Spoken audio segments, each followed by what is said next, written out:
Hey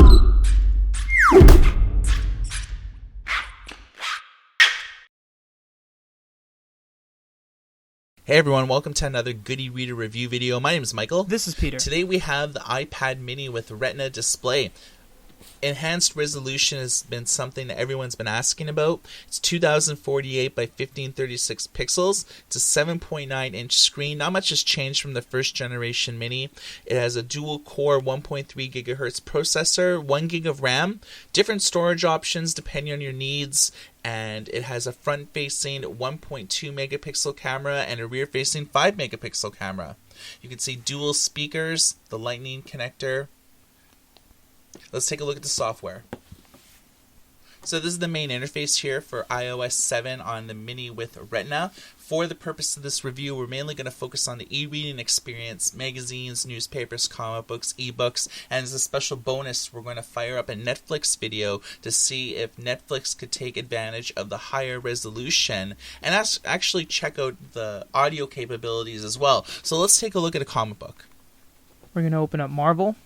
And of course we have it in portrait because most of the things like magazines, newspapers, they look better in portrait. So the resolution is very crisp. You can do panel view, pinch and zoom.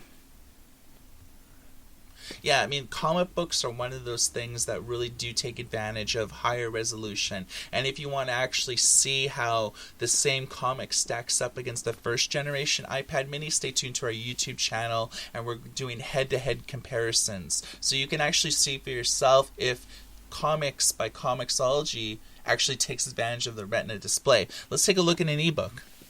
We're all about ebooks here at Goody Reader.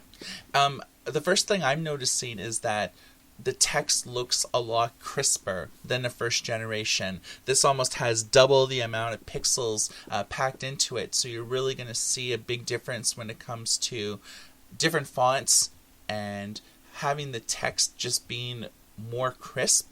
And this will allow you to, I think, immerse yourself in the book a little bit more. And I'm a huge fan of text that really pops out of the page because it's actually easier to read that way. Okay, let's take a look at a magazine next. We're going to look at the Rolling Stone magazine. There's no page animations on this like there was on the ebook. No pinch and zooming capabilities.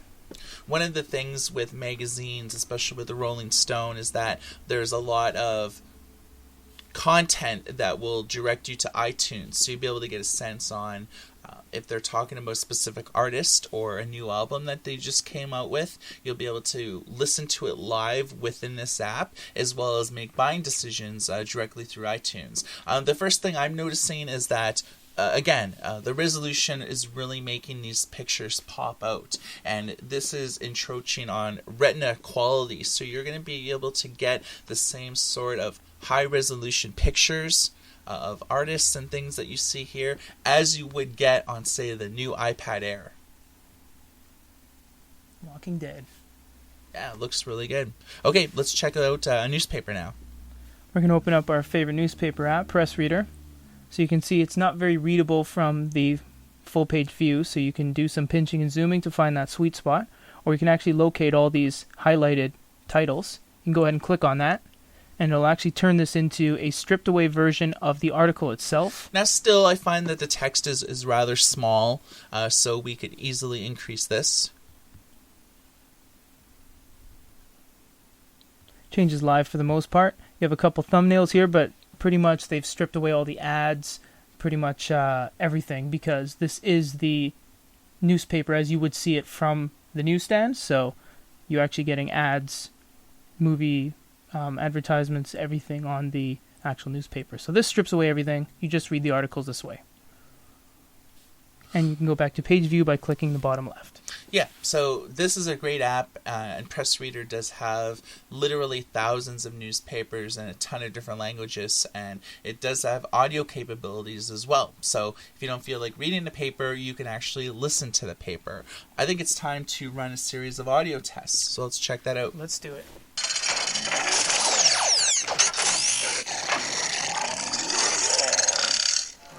That is one scary-ass Decepticon. Thank got my trailer. I need that flight tech.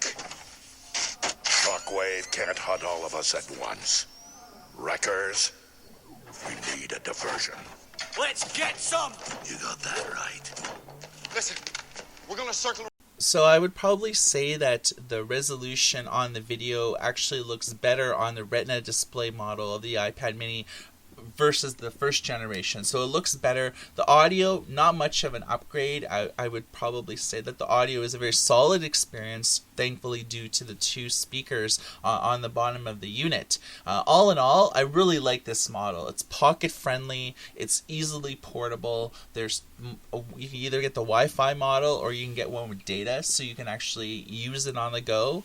And I feel like that this is a really good purchase. If you have the first generation iPad mini, you really owe it to yourself to get this model, because anything from the web experience to playing games to watching videos to looking at magazines and newspapers and graphic novels and comics, it looks, I think, a million times better on this model than it did the previous one. So you can stay tuned to our YouTube channel, youtube.com/goodyreader, for head-to-head comparisons with this versus the iPad Air, versus the iPad mini, and other tablets on the market, so you can get a sense of how this one stacks up. So for a review on the iPad mini with Retina display for goodyreader.com, my name's Michael. This is Peter. Everybody take care.